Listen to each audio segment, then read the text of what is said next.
Уран мэд та цагаан сарын худалдаа олоод амжуулсан уу? Өчтөр бараг 5 цаг төгжүүлсэн үү би?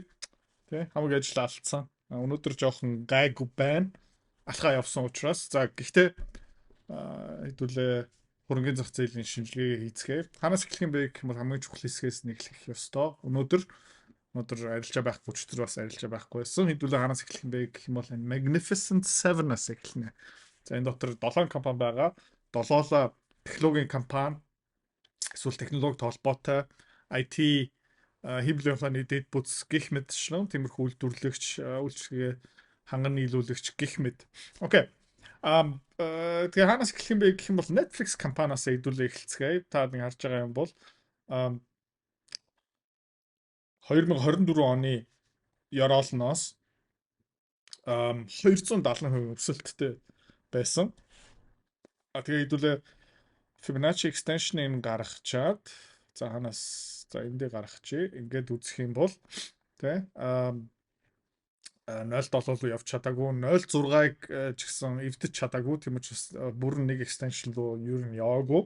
Энд нэг жижигхэн fake out болсон тэ false breakout.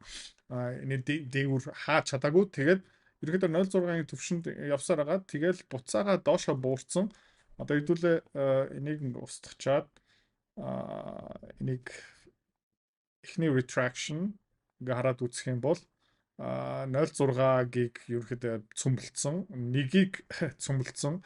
Тэгээ одоо юу юм бэ гэх юм бол 2.6 дээр ирсэн байгаа. Хэдүүлээ дахиад зум ин хийгээд тэгээ ингээ харах юм бол ер нь бол айгүй сул явж байгаа. Амар хүч муутай. 200-day moving average, 50 хоногийн moving average хоёулыг нэвтсэн. Тэгээд ер нь бол бараг 1 2 3 4 5 6 7 8 9 10 11 за бараг 3 сар тогтмол Netflix буурсан. За өөр Magnificent 7 дотор Meta компани байгаа. Meta-гийн савлгаа бас ер нь бол аимшигтай. Гэхдээ Netflix шиг бүр амар биш. Тэгээ эндээ хайдуул бас Fibonacci гаргачих. Нэгийг бас эвдэлж чадаагүй 0.6-ыг ерөөхдөө давтсан. Тэрний дээгүүр ерөөхдөө 2 7 хоног 3 7 хоног хаалт хийж чадсан. Тийм учраас нэг лөө яваад тэгэл одоо буцаагаад доошлж дээ. Тэгээ урт хугацаанд ингээ хараад үзэх юм бол энэ нэг харин shoulders гарч ирж магадгүй тий. Left shoulder, head, right shoulder. За тэгээд хаа хүртэлх буух магадaltaй юм бэ гэх юм бол хэдүүлээ бас харцгаая. Тэгээ 524 эсвэл бүр 391 хүртэл буух боломжтой. За энэ юутай холбоотой юм бэ гэх юм бол ашигтай ажиллагаа нь бол дайггүй таад харж байгаа юм бол 1 сарын 29-нд нэг хугацааны тий ашиг давуул нь биелүүлсэн. Хөрөнгөний зах зээл $8.2 гарах байх гэсэн чинь 8.8 гарсан. Гэхдээ ягаад хувьцааны хаашаа цогцолт авсан юм бэ гэх юм бол тэр capex тэр хэмэл ухаанлал хөрөнгө олт хийх тоо тий нүсэр өндөр хөрөнгө олт хийж байгаа. Тэгээд энэ технологийн компаниудын давуу тал юу байсан бэ гэх юм бол дэд бүтц багтай, capex багтай одоо үндсэн хөрөнгө байшин, сав дата центр гих мэт шингээ хөрөнгө олт айгу хөнгөн байсан. Тэгсэн ирнэ айгу ашигтай. Тийм учраас энэ компаниуд айгу ашигтай ажилладаг байсан. Одоо эдгээр юу болж байна гэх юм бол маш их дэд бүтцлүү хөрөнгө олт хийгээд бараг төмөр зам шиг компани болж байгаа. Тэ хаашаа чамаагүй ингээ төмөр замаа тавих хэвээр. Тэгээд тэр төмөр замыг хэн нэгэн ашиглахгүй бол ерөөхдөө нэр бүгдээрээ дампуурчдаг. Одоо 150 120 жилийн өмнө төмөр зам гэдэг салбар технологийн салбар байсан. Тэгээд юу болсон бэ гэх юм бол дэндүү олон компаниуд төмөр зам барьсан. Тэгээд юу болсон бэ гэх юм бол дийлэх төмөр зам барьсан компаниуд дампуурсан. Тэгээ одоо юу болсон бэ гэх юм бол зүгээр дэд бүтц болсон. За тэг цахилгаан дамжуулдаг компаниуд бас нүсэр олон гарч ирсэн. Цахилгаан үйлдвэрлэгч компани бас айгүй олон байсан. Эдгээр бүгдээрээ ерөөдөө одоо дэд бүтц компани болсон. Ямар нэгэн байдлаар онцгой ашиг хийдэггүй. Тэгээд хүмүүс юу ярьж байна гэх юм бол эдгээр ерөөдөө адилхан болж байна. Хувьцааны арилжаа хөрөнгө олт тий мөнгөөр мөнгө олох амар сонирхолтой байгаа ч тий. Гэхдээ амар хэцүү. Хэвч хүмүүс нь ерөөсөж чаддгүй. Ягаад чаддгүй юм бэ гэх юм бол ментор багш байхгүй. Community байхгүй. Одоо сайн сонсоорой. Тий. Би school community нээсэн. Тэн дээр юу зааж байгаа юм бэ гэх юм бол энэ толгоонд байгаа хөрөнгө олтын бүх чадвараар чамтай хуваалцаж байгаа. Тэрнээс гадна би ямар хувьцаа хизээ ямар ханшаар хэдэн хуваар авж байгаа юм бэ тэн дээр ил тавигдсан байгаа. Чи нөгөө дүр аж бол. За. Манай community-ээр нэгдсэн хүмүүс одоо 1 сарын байдлаар доллараар тий ойролцоо 50-60% өгөөж аль хэдийн авцсан байгаа. За, чи миний энэ чадварыг сурмаар байгаа юм бол энэ видеоны эцэст тий манаар автна чам дэлгэн мэдээлэл өгнө. Тэгээд school community дотор уулзъя. За, Oracle хараад үзэх юм бол бас томоохон date бүтсийн ханган нийлүүлэгч Oracle-ийн хувьцаа бас аимшигтай та харж байгаа бол оргилцэг retraction гэх юм бол одоо 0.5 Fibonacci дээр ирсэн байгаа. 0.6 руу яваад өгчих юм бол 1 рүү явах магадлал бол байгаа. Өнгөрсөн тайлан ч гэсэн 12 сарын 11-нд гарсан тайлан нэг ч хувьцааны ашиг давуулан биелүүлсэн. Гэхдээ тэрнээс хойш ер нь хувьцаа нь яасан бэ гэх юм бол төлөө харцгай навс унсан. За оргилцэгээс өнгөрсөн 7 хоногийн хаалтын ханш хүртэл 57%-аар унсан байгаа. За тэгээ энэ хамгийн өндөр өсөлт үзүүлдэг байсан хувьцаанууд нь бүгдээрээ амар correction л орж байгаа. Одоо ганцхан Tesla ерөөхдөө дажгүй явж ийн таад ингэ харж байгаа юм бол гэхдээ Tesla дээр бас нэг аюул харагдаж байна. Shoulder head одоо дахиад нэг shoulder гараад ирчих юм бол ерөөхдөө head and shoulders formation гарах магадaltaй. Microsoft корпорацийг бас хараад үзэх юм бол энэ бүр томоохон head and shoulders гарч ирж магадгүй таад ингэ харж байгаа юм бол энэ хэдүүлээ бас Fibonacci гаргачээ оргилцэг энэ байна full retraction.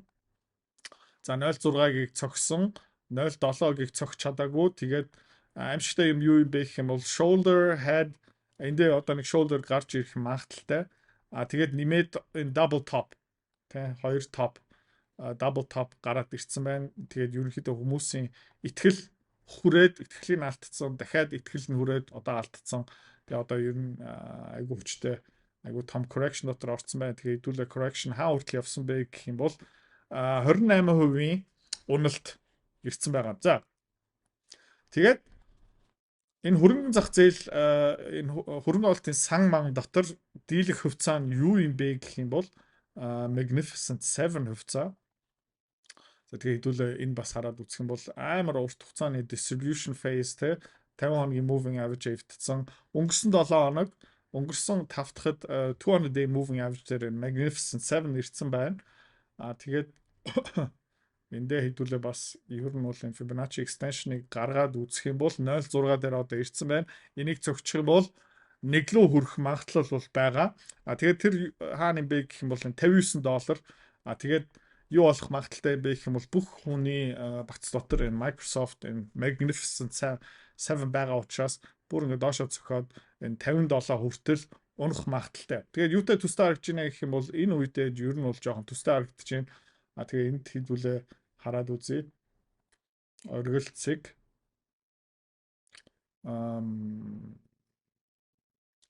7 хоногийн чарт илүү цэвэрхэн харагдах бах. Хэдүүлээ харцгаая. Оргилцэг за тэгээд ингээд хараад үзэх юм бол юу харагдаж байна гэх юм бол 0.6 дээр одоо баг удахгүй очих юм бол тэгээ энэ Fibonacci extension 49 байна. Окей. Тэгээ энэ 49 юм уу 0.6 руу унчих юм бол QQQ ерөөхдөө навс унна. Тэгээ та харж байгаа юм бол 7 хоногийн chart RSI ерөөхдөө суларч байна. Айгу тодорхой top information энэ харагдаж байна. Тэгээ эндээ хэдүүлээ бас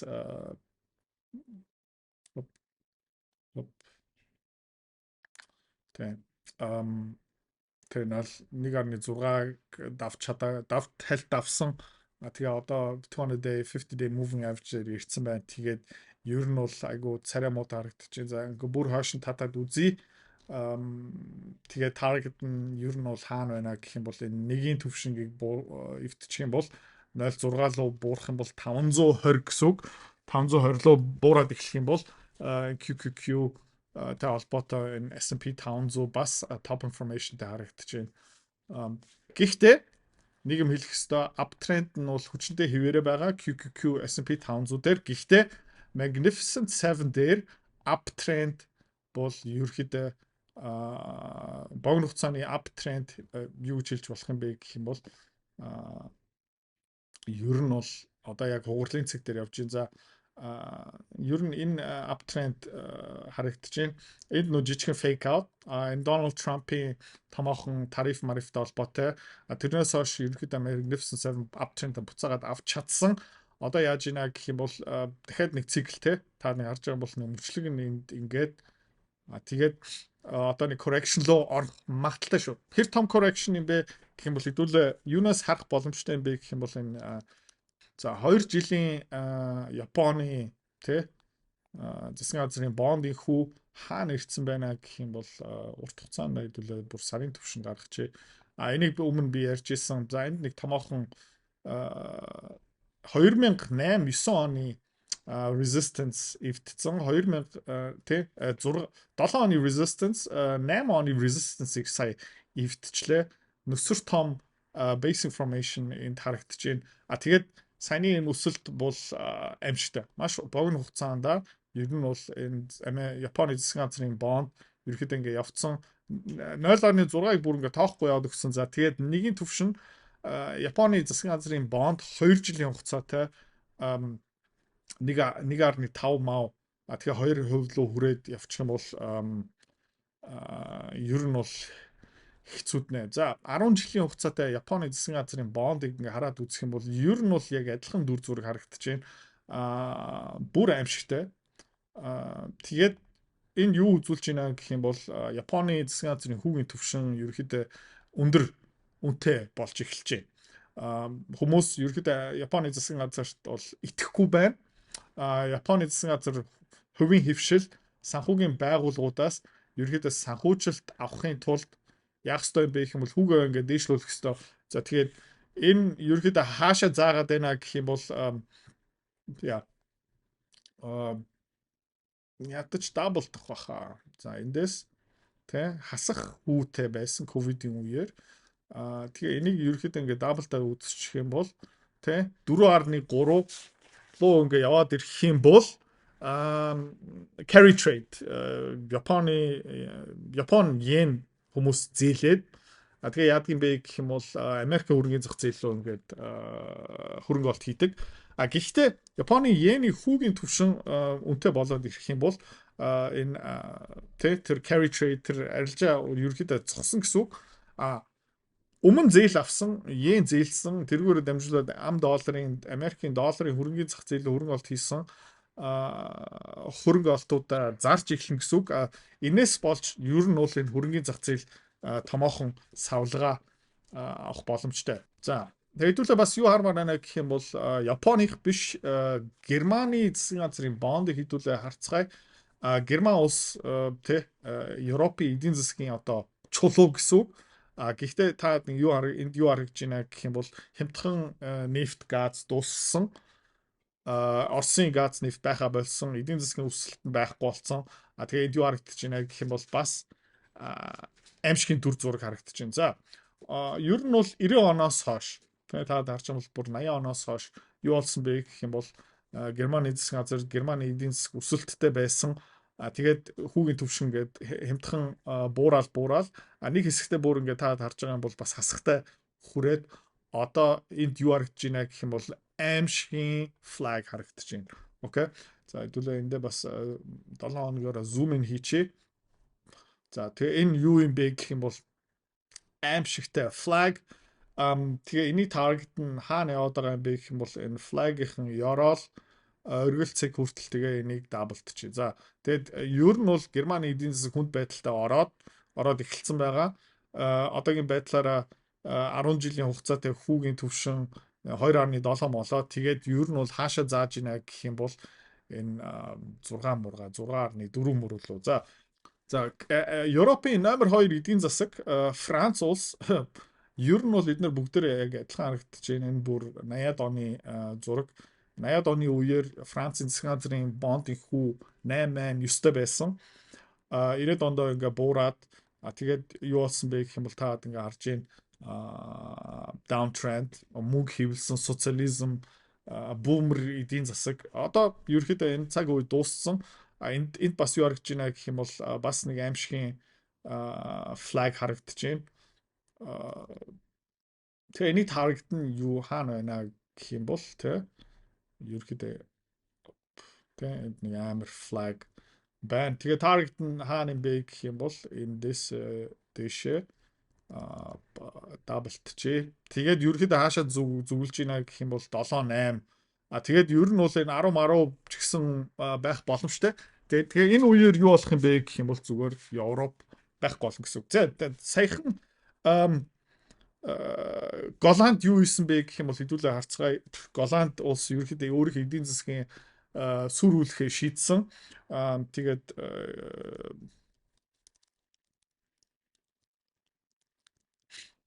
тэд нар юу хийсэн бэ гэх юм бол capital gains tax дээр татвар гаргасан. Юу гэсэн үг юм бэ гэх юм бол Dutch lawmakers approved 36% tax on unrealized crypto stock and bond gains. За unrealized гэдэг чинь биелэгдээгүй ашиг. Окей. Та жишээлбэл жилийн өмнө хаан банкны хувьцаа авсан 1100-аар авсан байлаа гэж бодъё. Одоо 1400 хүрсэн. Гэхдээ та хаан банкныхаа хувьцаа зараагүй, ашигтай хүртээгүй байгаа гэсэн үг. Окей. Гэхдээ Голландын засгийн газар одоо та хэдээс юу нэхэд эхлэх юм бэ гэх юм бол биелэгдээгүй хэрнээ, зараагүй хэрнээ, ашиг нь орж ирж байгаагүй хэрнээ, окей, эрсдэлтэй байгаа, хэвээрээ байгаа хэрнээ одоо татвар авч эхэлнэ. Окей. Тэгээ солиотой юм юу юм бэ гэх юм бол инээдтэй заяа. Та нэг 100 сая төгрөгөөр хаан банкны хувьцаа авлаа. Окей. За тэгээ 30% өсчлөө. Тэгээ одоо татварын газар юу та тийм хаалга тогшно. Сайн байна уу? Та 100 саяар хаан банкны хувьцаа авсан байна. 30% ашиг хийсэн байна. Хийгээгүй штэ. Зараагүй. Гэхдээ 30% ашигтай одоохоно байгаа юм байна. Одоо татвараа төлөөрэй 36% татвар. Окей. Тэр мөнгө та байхгүй гэж магадгүй. Тэгээ та одоо юу ихтэй юм бэ гэх юм бол хаан банкны хувьцаа зарна. Окей. Тэгээ тэр зарсан хаан банкны хувьцааны мөнгөөрөө татвараа төлнө. Маш олон хүмүүс одоо юу их юм бэ гэх юм бол тэр хаан банкныхаа хувьцаа зарна. За хаан банкны хувьцаагаа зарсны дараа хаан банкны хувьцааны хааш нь яах юм бэ? Буурна. Тэгээд Голланд юу болж байгаа юм бэ гэх юм бол ерөөхдөө амиа хорлож байгаа. Та мэдж байгаа юу, мэдхгүй байгаа юу? Монголын энэ оюу толгой эцсийн бүртгэл хаана байдаг юм бэ гэх юм бол Голландд байдаг. Яг гэх юм бол хуулийн зүгээс, татварын зүгээс, тогтвортой байдлын зүгээс маш найдвартай орчин байсан. Одоо тэ та өөрийнхөө компани, өөрийнхөө үйл хөдлөлгөө гих мэдчлэн крипто, хувьцаа, бондоор одоо эхэлж байгаа удахгүй байна. Үйл хөдлөлтөөрөө ингээ эхэлнэ. Тэгээд та зүгээр төсөөлөө үзчих. Энийг үйл хөдлөлтөөр ингээд гаргачих юм бол 1990-ад он та нар 40,000-д Улаанбаатар хотын төвд нэг байр авсан байл гэж бодъё. Хэд байсан бэ гэх юм бол за 5 сая төгрөгөөр авсан. За тэгээ одоо 5 сая төгрөгөөр авсан байр чинь яасан юм бэ гэх юм бол тэгээ төгрөгөөр тооцсон бол бүр заван юм болж байгаа гэсэн тий. За хэдүүлээ харцгаая. Тооцоолоод үзчихье. Одоо эдгээр зарах юм бэ гэх юм бол доороо чинь 400 саяар зарах баха. За тэгээ татварын байцаагч ингээ хүрээд ирнэ. За окей. Таны одоо байрны үнэлгээ 5 сая юм байна. Та 400 сая юм байна. Та зараагүй. Гэхдээ ерөөхдөө ашиг хүртсэн байгаа. Таны байрны үнэлгээ өссөн. Тэгээд хэдээр авсан бэ гэх юм бол ингээд тийм янз бүрийн дүүрэг мүрэг дээр ингээд бичиг баримтын шалгаа үүсгэх юм бол та 5 сая төгрөгөөр авсан байна. Тэгээд ерөөхдөө ашиг ингээд тооцоо үүсгэх юм бол 400 сая одоогийн зах зээлийн үн ханш 5 сая төгрөгийн өртөг гарсан байна. Та 395 сая төгрөгийн татвар ашиг хийсэн байна. За эндээс татвар төлөөрэй. За тэгээ Монголын засгийн газар яг адилхан юм тэнэг юм гаргачих юм бол бүх компаниуд татан буугтан гадны хөрөнгө оруулагч бүгдээрээ байхгүй болно заяа. Тэгээ асар олон монголчууд юу хийх юм бэ гэх юм бол Монголын үйл хөдлөлийн зах зээл хөрөнгө олт хийхэ болно, Монголын хөрөнгөний зах зээлийн хөрөнгө олт хийхэ болно. Ер нь бол хөрөнгө олт болчихно. Зогсчихно. Даашаа явах юм бэ гэх юм бол Сингапур руу явна, Хонконг руу явна, Дубай руу явна гэх мэт чи яагаад гэх юм бол тэнд татвар байхгүй учраас. За Окей. Тэгээд Монголын татварын байцаагч гарч ирээд за 395 сая төгрөгийн татвар төлөх ёстой юм ашиг хийсэн юм байна. Голланд 36% татвар те. Голланд шиг солиороод ирэх юм бол таны одоо татварын үр хэдийн бэ гэх юм бол 142 сая. Та байраа зараагүй, ашигтай хүртээгүй тэрнээ ингээ зүгээр сууж байгаа. Түрээсээ орлого дээр та бол аль хэдийн татвар төлж байгаа. Тэ? Гэх мэт чинь. За, тэгээ 142 сая төгрөг ерөөхдөө байхгүй. Тэгээ юу хийх юм бэ гэх юм бол энэ 142 төгрөгийн татварын үрийг төлөхийн тулд та юу хийх юм бэ гэх юм бол байраа зарна. За, тэгээ ганцхан та байраа зарахгүй 40 мянгат тэр Чингэлтэй дүүрэг, Сүхбаатар дүүрэг, хаан уул дүүрэг амьдарч байгаа хүн болгон ерөөхдөө татвартаа алуулна гэсэн. Окей. Ер нь бол барууны эдийн засгууд ийшээ солиороод явж байгаа. Окей. Тэгээд одоо Европт юу болох юм бэ гэх юм бол айгүй ойлгомжтой. Тэ Франц энэ араас одоо явж эхлэн тэ Францын засгийн газар бүр солиорно, Европчууд бас солиорно. Тэгээд хүмүүс одоо юу хийж байна гэх юм бол Европын тэрэг улс төрчин зүгээр Голландд туршилт хийж байгаа. Тэгээ одоо Голландын засгийн газар юу ярьж эхэлсэн юм бэ гэх юм бол хөөе тэ асар олон хөрөнгө оруулагч нар зүхтж байна. Татвар төлмөөргүй байна. Эдгээр хууль зүрх гээд байна. Тэгээ хэдүүлээ хамтдаа энэ хуулийг батлая. За тэгээ Европын холбоо тэр чигтээ юм хуулийг батлаа гэж бодъё. Тэгээд Европоос мөнгө гаргахын тулд exit татвар төлнө гэсэн үг. За мөнгө Европоос гармаар байгаа юм бол тий татвар төлөрөө. За тэгээ юу хэлэх гээд байна гэх юм бол Европоос илүү их мөнгө зүхтана.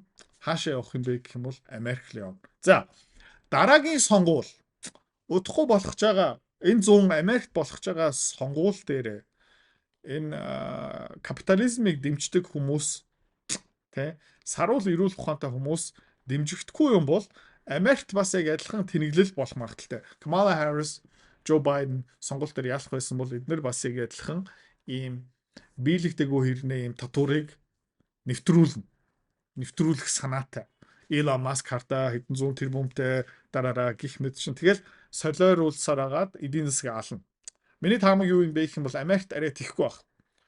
Окей. За тэгэхээр Европчууд солиороод үгнэ. Европчууд угаасаа мангар тэнэг социализм хаанаас гаралтай юм бэ гэх юм бол Европоос гаралтай. Хаанаас гаралтай юм бэ гэх юм бол Францаас.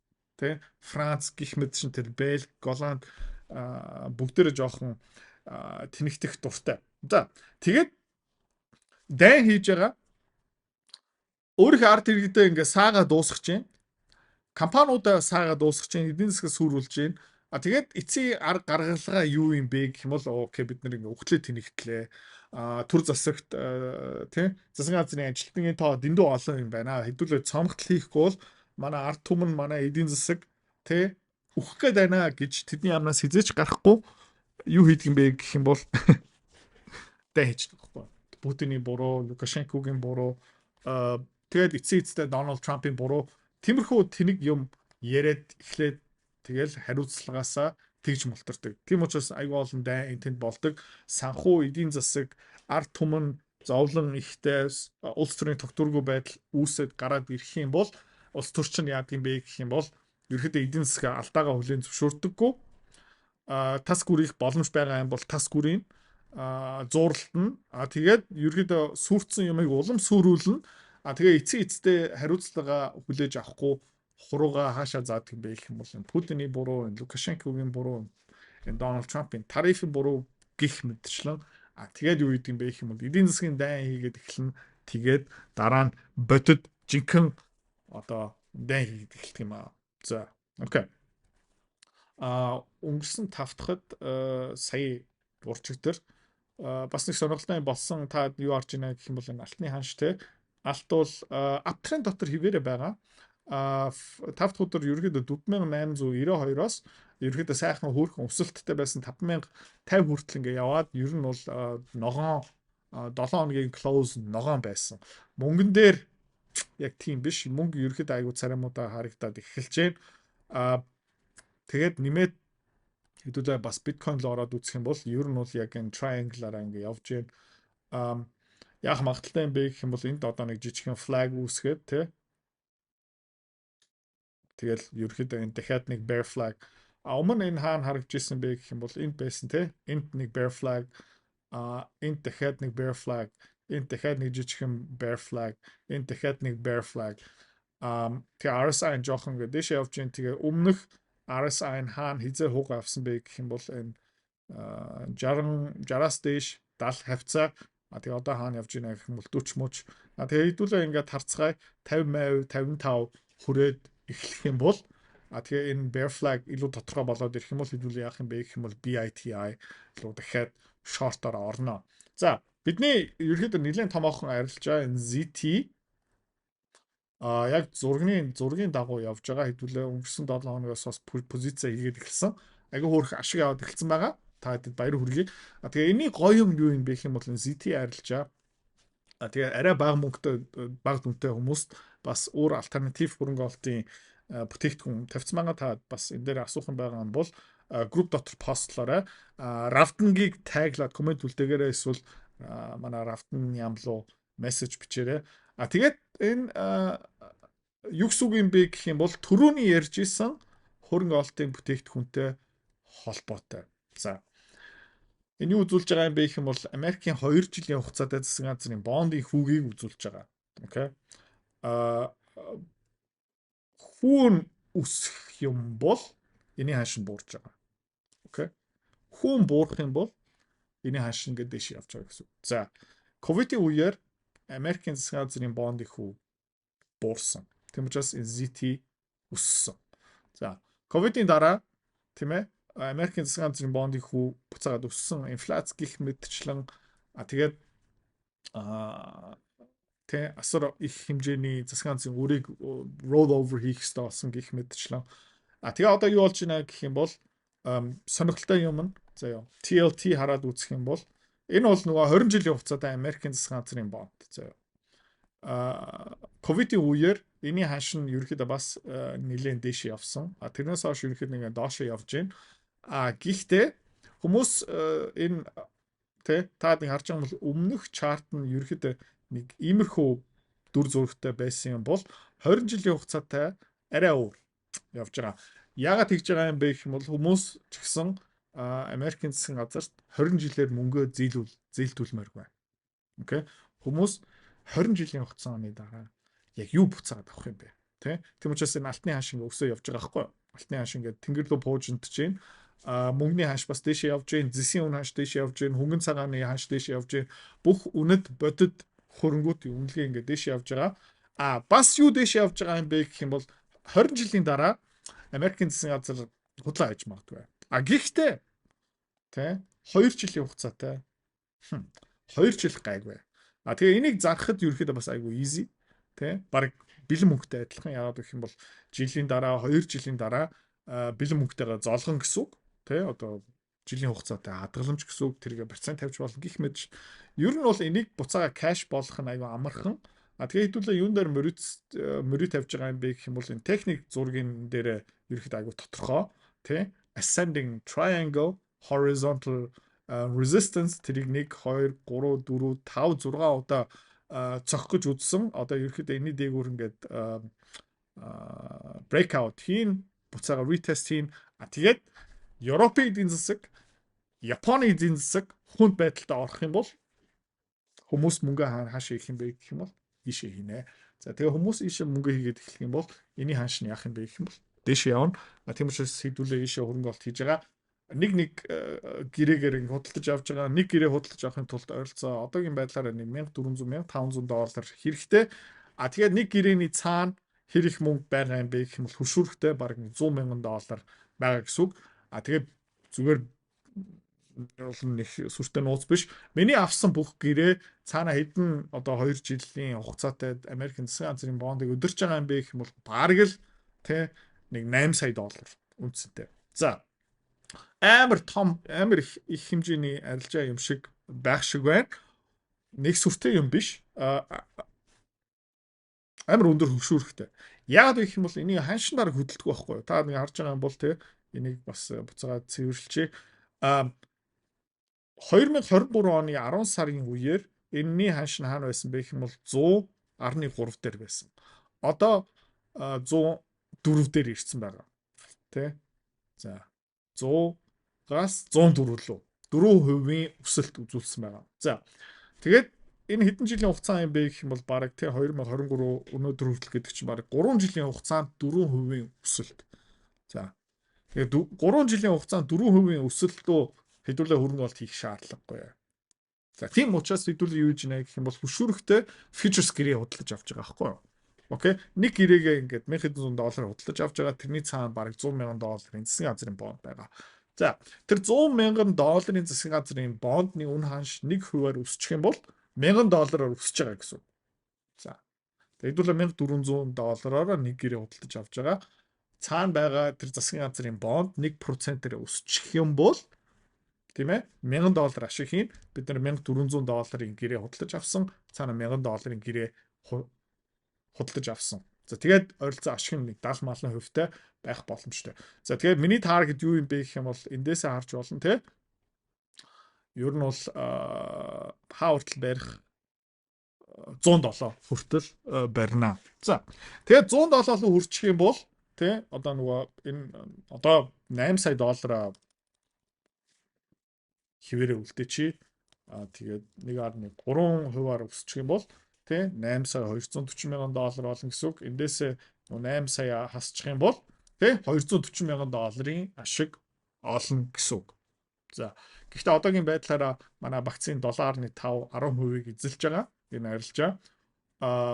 Тэгээ энийг хэдүүлээ эх 7 хоногт бас нэмнэ. Ерөнхийдөө техник дүр зургийн илүү тодорхой болоод ирэх юм бол хэдүүлээ ийшээ нэлээд их мөнгө хийнэ. Яг тэгж байгаа юм бэ гэх юм бол бас нөгөө талдаа манай нөгөө вакцины талыг аюулгүй болгож байгаа гэсэн үг. Окей. Манай хувьцаанууд гинт ингэ навс унчих юм бол дэлхийн эдийн засаг гинт хог болчих юм бол окей. Санхүү эдийн засгийн хямрал болоод ирэх юм бол геополитикийн эрсдэл болоод ирэх юм бол хүмүүс хаашаа зүхдэг юм бэ гэх юм бол яг энэ 2 жилийн хугацаатай засгийн газрын бонд руу явдаг. За. Тэгээд тухайн үедээ хэдүүлээ маш өндөр хөшүүрэгтэй хөрөнгө оруулалттай хийцэн байгаа гэсэн үг. Тэгээд манай хувьцаанууд нь унчих юм бол энэ эсрэгээрээ дэш яв. Окей. Тэгээ энэ юу юм бэ гэх юм бол амар гоё hedge гэсэн үг. Окей. Манай нөгөө талд байгаа хувьцаануудын хамгаалалт даатгал болж байгаа гэсэн үг. Тийм учраас хэдүүлээ энийг нэг багаар авах ерөөсөө хэрэггүй. Ерөөхдөө ингээд ааж маажмаараа бараг вакцины 30-40% лөө хүргэн шүү. Окей. За тэгээ өнөөдөр хэдүүлээ юу ярьсан бэ гэх юм бол ер нь дэлхийн эдийн засаг яг юу болж байгаа юм бэ? Энэ дэлхийн томоохон одоо хамгийн том зах зээл бондын зах зээл юу болж байгаа юм бэ? Европ, Японы бондын зах зээл ерөөхдөө эмзэг болж эхэлж байна. Тэгээ удахгүй энэ Америкийн бондын зах зээл рүү их хэмжээний мөнгө орох магадлал бол байгаа. Тэгээ хэдүүлээ тэрэн дээрээ өөрийнхөө бэлдээд өөрийнхөө вакцина бэлдээд иш хөрөнгө оруулалт хийж байгаа. Тэгээд давхар одоо байгаа хөрөнгө оруулалтынхаа вакцина энэ үгээрээ хамгаалж байгаа гэсэн. Окей. За бүтэн сая өдрөө сайхан өнгөрүүлээрэй. Тэгээ маргаашаараа хэдүүлээ эргээд уулзцгаая. Bye bye. Хэрвээ та манай эдгээр цэцэрлэг бит хоёрын Earn Invest Be Free School Community-д нэгдэхийг хүсвэл яг одоо үзэж байгаа бичлэгийнхаа хамгийн ихний линк дээр дараарай. Линк дээр дарснаар манай School Community-гийн ерөнхий мэдээлэл гарч ирэх ба хамгийн түрүүнд та school дээр өөрийнхөө профайлыг үүсгэх юм. Профайлаа үүсгэхийн тулд та заавал нэг зураг, өөрийн овог, нэр болон мэйл хаягаа оруулах шаардлагатай. Профайлаа үүсгэсний дараа та join гэж дараад Visa карта холбоно. Visa карта холбосноор сарын $29 төлбөр нь шууд татагдаад та манай community-д нэвтрэх эрхтэй болно. Манай community-д орж ирснээр юу байгаа юм бэ гэвэл одоо аль хэдийн 10 компанийн үнэлгээ, түүний Excel файл, давтамжтай ордог зах зээлийн шинжилгээ, судалгаа болон анхан шатны бүх суурь мэдээллүүд орсон байгаа. Мөн та надтай холбогдоод бүх зүйлээ асуух боломжтой. Хэрвээ танд сонирхолтой санагдчих байвал манай community-д нэгдээрэй.